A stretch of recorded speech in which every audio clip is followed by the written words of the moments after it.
Okay, so has everybody registered their little avatar?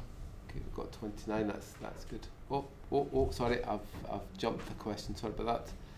We'll start with question 1 again. That's fine. Okay, which country is currently legislating for backdoors and encryption? Is it UK, Australia, China, Russia, Iran, or Germany?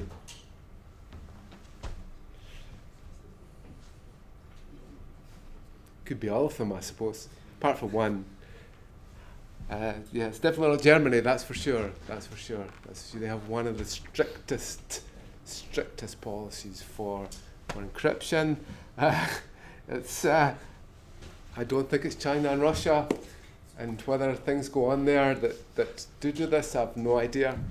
The UK, I could see why you said that, but it's Australia just now that's sitting in place. The backdoors, it was rushed through before Christmas, and now a lot of the tech companies have got to comply with adding in backdoors into their systems. So let's see how you got on there. And it's Moggy, and will be Clive, Jabot. So good. So a lot of right answers there. So hopefully the next ones will be a bit more challenging. Okay, so the next one. Who created the DH method? Was it Whitfield Diffie and Martin Hellman, Martin Diffie and Whitfield Hellman, Diffie Martin and Whitfield Hellman, or Donald Diffie and Martin Trump?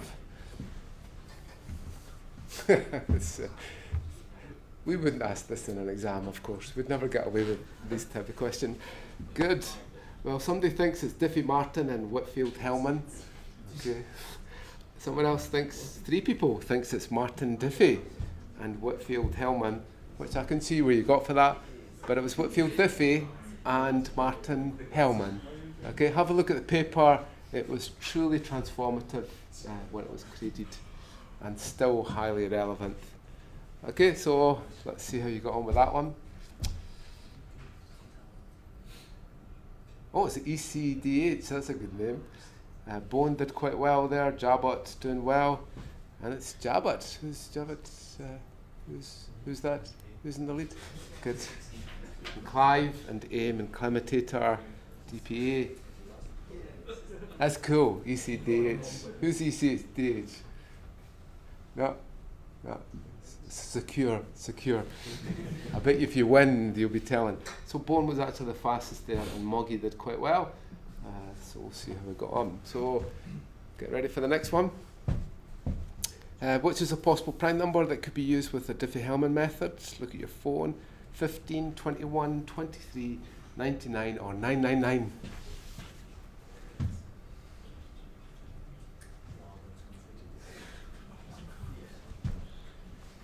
This look like ports. 21 is FTP, 23 is Telnet. And be worried if you said 15. Okay. Be worried if you said 21, 3 times 7. Be worried if you said 99, and be worried if you said 999. Okay. 99, 9 times 11, 99, 9 times 111, so on. Okay. This module is all about prime numbers. Okay. Try to understand what a prime number is and what we do. So 22, that's good. So obviously, let's see how well you've done there. Probably not that much. Oh, Barry did well there. Barry was fastest, and ooh, Santa Claus is in at number 10. And Clive, who's Clive? Clive, good.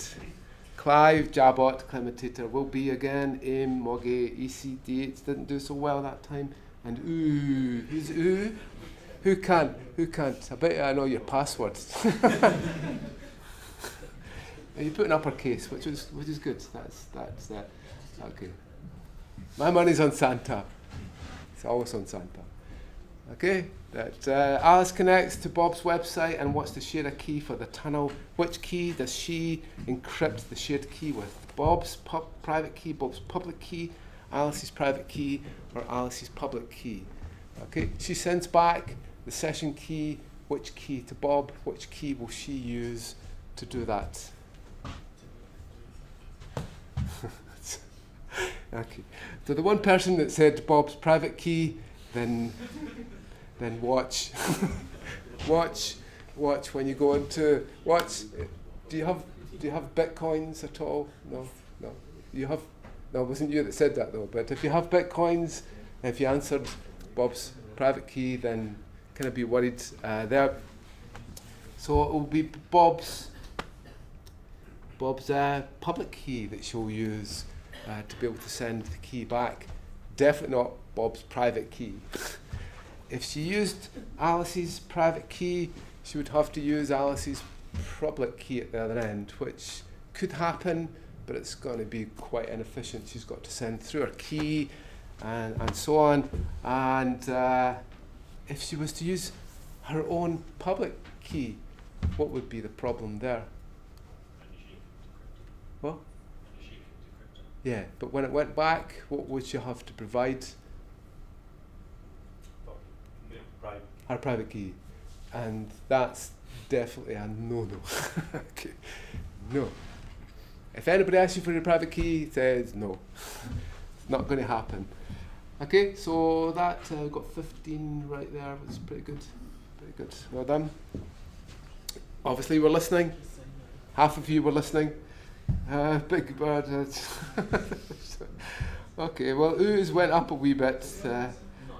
Not enough, yeah. So I won't say all of them, but Clive and Jabot are top with Moggy getting in there. ECDH not doing so well now. You need to improve your key exchange methods. Okay, next one. Bob receives the shared key back from Alice, which is encrypted. Which key will he use to determine the key? So he's got the key back from Alice. How will he determine the secret session key that she wants him to use? Bob's private key, Bob's public key. Bob's private key, of course. Okay, Alice encrypts with Bob's public key that he's sent with the certificate, as we'll find out, sends it back, and Bob will use his private key to be able to decrypt. But don't use this method.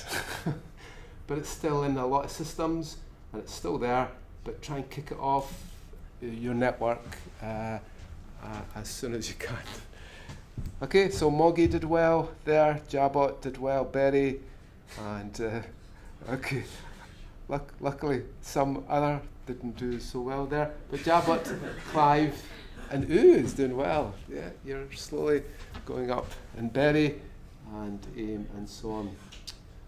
Right then, so the next question. See how we get on.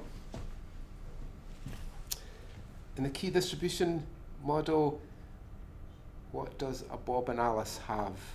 In the KDC, what does Bob and Alice have? Keys which are long-term for them, keys which are short-term for them, or no registration of keys? Well, that's quick. They register their long-term keys. They register long-term keys.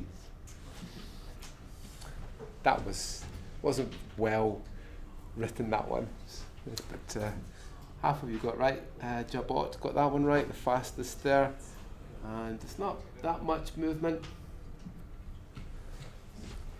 There's 3 questions left from here. Which does not have end-to-end encryption? WhatsApp, Telegram, Signal, Viber, or Instagram?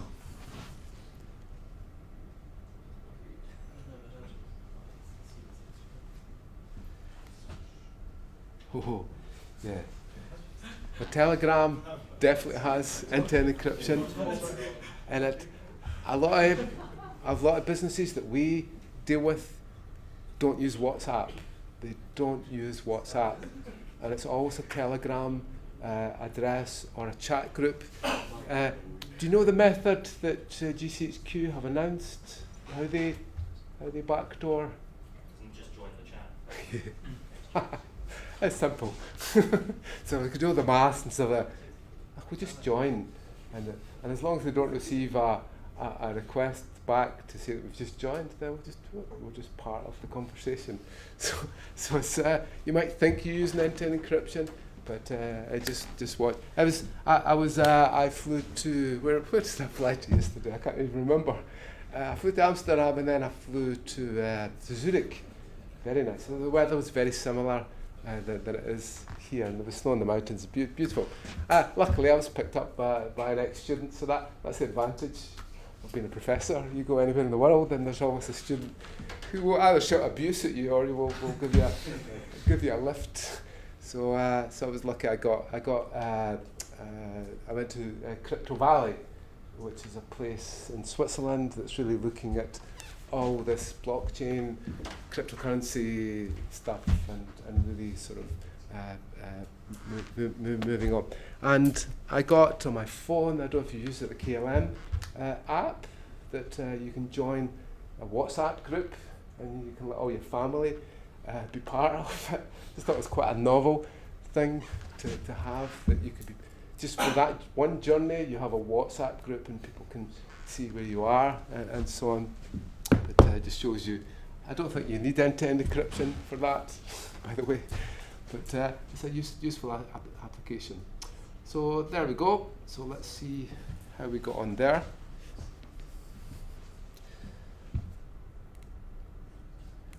Okay, so for some reason that's just, let me see where, if I've went too far there. So that's fine. For that one. For some reason it's giving me the next question. So you can have a look at the next question while you're doing that. That. This is a horrible one. This is horrible. You're not going to get this correct. Okay, see. Bob uses a value of 3, Alice uses the value of 4, they agree on 2, and a prime number is 7. If you get this, then I'm giving up, honestly. I can do this, like I just need a bit of paper and stuff like that. So maybe you've got a little method that you're going to use here.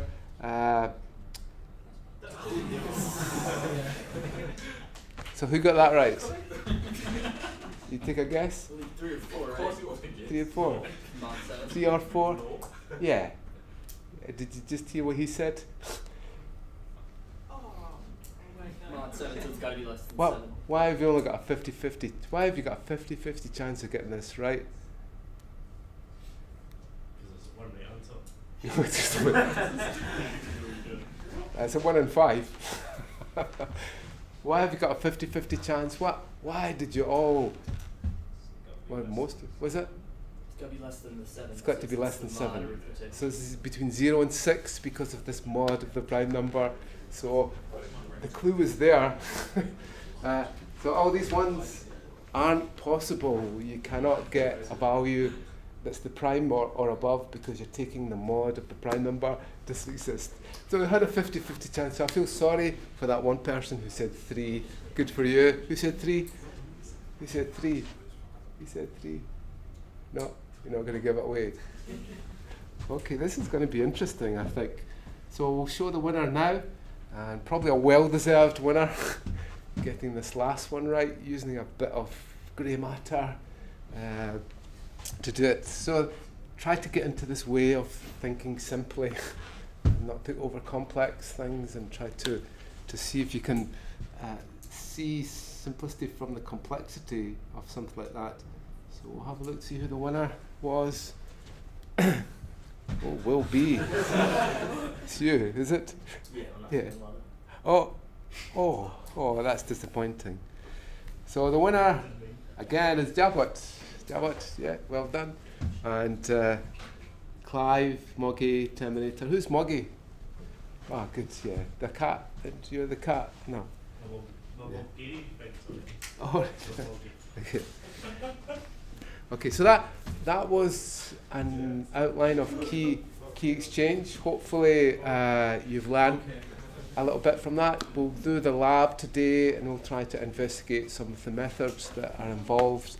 Please ask questions.